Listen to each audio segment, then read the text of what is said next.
બીજો જે મુદ્દો છે ખૂબ જ અગત્યનો એટલા માટે છે કેમ કે પાકિસ્તાનની અવળચંડાઈ ફરી એકવાર સામે આવી છે। વાત એમ છે કે પાકિસ્તાનને દર થોડા દિવસે કોઈને કોઈ ભૂત ઉપડે છે, કોઈ ભૂત ચડે છે। એક તરફ ભીખનો વાડકો, આ શબ્દ અમે જે લખ્યો છે એ પાકિસ્તાન પ્રત્યે રાગદ્વેષના ભાવથી નથી લખ્યો, પાકિસ્તાનની આર્થિક પરિસ્થિતિનું ચિત્રણ અમારી પાસે છે એના આધારે લખ્યો છે। ભીખનો વાડકો લઈને ફરે છે, જ્યાંથી પાકિસ્તાન હંમેશા લોન લેતું આવ્યું છે। એ ટાસ્ક ફોર્સ પાસેથી પણ અત્યારે એમને નાણાં નથી મળ્યા।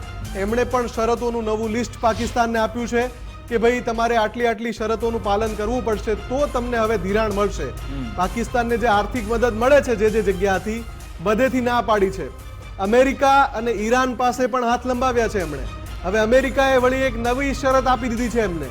એટલે બધી જગ્યાએ પાકિસ્તાન જ્યારે નાણાકીય તંગીમાં ફસાયેલું છે ત્યારે તમને જૂનાગઢ ક્યાંથી યાદ આવે છે? ભૂખમરો ચરમસીમાએ છે, બેરોજગારી છે, આર્થિક કટોકટી છે અને પોલિટિકલ કટોકટી છે, છતાં પણ તેમને જૂનાગઢ યાદ આવી રહ્યું છે। આજે ફરી એકવાર પાકિસ્તાને જૂનાગઢનો રાગ આલાપ્યો છે। સૌ કોઈને યાદ છે કે 1948માં જૂનાગઢ ભારતમાં ભળી ગયું હતું ને તે વખતે તો મતદાન કરાવવામાં આવ્યું હતું, રેફરેન્ડમ કરાવવામાં આવ્યું હતું અને તે વખતે કેટલા મત મળ્યા હતા? 2 લાખ કરતા વધારે મત છે તે ભારતની તરફેણમાં હતા। મુફદ્દલ પાકિસ્તાન તરફી કેટલા મત હતા?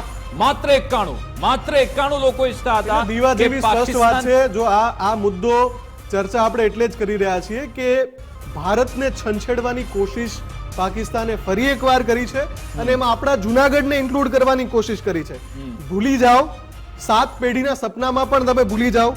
હું હમણાં જે વાત કરી રહ્યો હતો, IMF ઇન્ટરનેશનલ મોનેટરી ફંડ પાસેથી પાકિસ્તાન અવારનવાર નાણાં લે છે, લોન લીધા કરે છે, અબજો રૂપિયાની લોન લે છે અને એનાથી એના અર્થતંત્રમાં જે લિક્વિડિટી ઓછી હોય છે એને પૂર્વવત કરે છે અને એમ એનું ગાડું ચાલે છે। પાકિસ્તાનમાં તમે રાંધણ ગેસ છે ને એ તમે બોટલમાં નથી આપી શકતા। રાંધણ ગેસ માટે પેલા પ્લાસ્ટિકના ફુગ્ગાઓમાં લોકો રાંધણ ગેસ ભરીને વાપરે છે અને ત્યાંના વિદેશ મંત્રાલયના પ્રવક્તા છે જેમને આ દુસ્સાહસ સૂઝ્યું છે। એટલે આપણા અહીંયા જૂનાગઢના નેતાઓને પણ આપણે પૂછ્યું કે આ જે નીચ માનસિકતા છે, આ પ્રકારની હરકત પાકિસ્તાન વારંવાર કરતું આવે છે, આપનું શું કહેવું છે? એટલે ગિરીશ કોટેચા કે જે ત્યાંના સ્થાનિક નેતા છે એમની પણ પ્રતિક્રિયા આવી છે, એ પણ સાંભળી લઈએ આપણે। 25 વાર બોલી ગયા છે કે ભાઈ અમારે કાશ્મીર ને જુનાગઢ પણ અમારું છે। આ લોકોને આટલા સબકો શીખવાડ્યા પછી પણ સુધરતા નથી।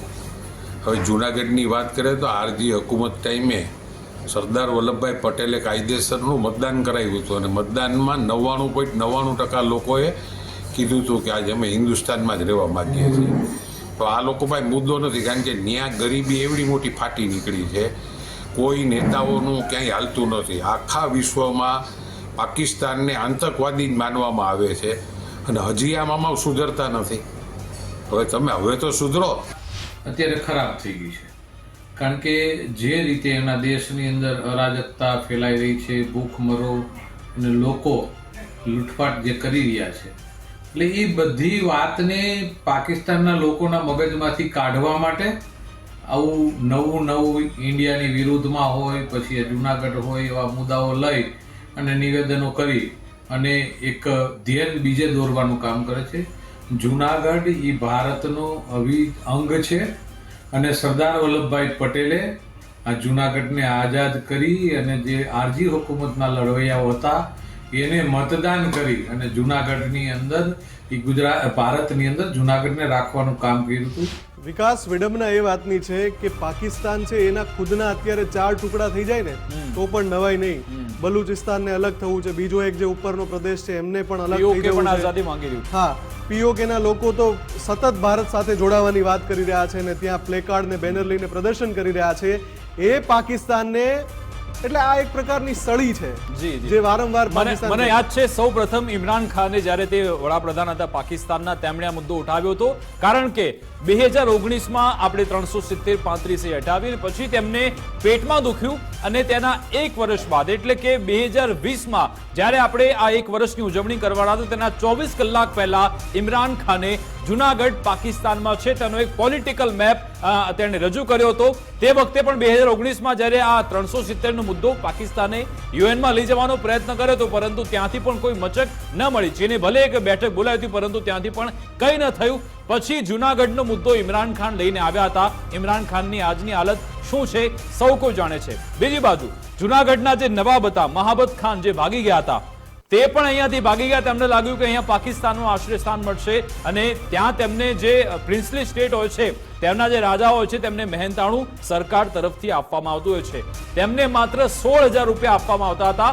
તેમની જે ત્રીજી પેઢી છે તેમણે જાહેરમાં નિવેદન આપ્યું છે કે ભૂલ થઈ ગઈ અમારાથી કે અમે પાકિસ્તાનમાં આવ્યા, અમને જો ખબર હોત. કારણ કે તેમની જે ત્રીજી પેઢી છે તેમનું નામ છે નવાબ મુહમ્મદ જહાંગીર ખાન. તે પોતે અત્યારે પરેશાન છે. તેમણે કહ્યું છે અમને જો ખબર હોત તો અમે ભારતમાં જ રહેત, પાકિસ્તાનમાં ના રહેત. એટલે નવાબની જે ત્રીજી પેઢી છે તે પોતે એવું કહી રહી છે કે આ અમે ભારતમાં ખુશ હતા, તો પછી તમે કેમ આવા નિવેદન આપો છો? એટલે માત્ર આ ત્યાંની પેલી રાજકીય પરિસ્થિતિમાં ટકી રહેવાનો પ્રયાસ માત્ર છે ને મને લાગે છે કે આપણે આ ચર્ચા એટલા માટે જ કરી રહ્યા છે કે જુનાગઢ એ એવું સ્થળ છે, એવી ઐતિહાસિક વિરાસત છે.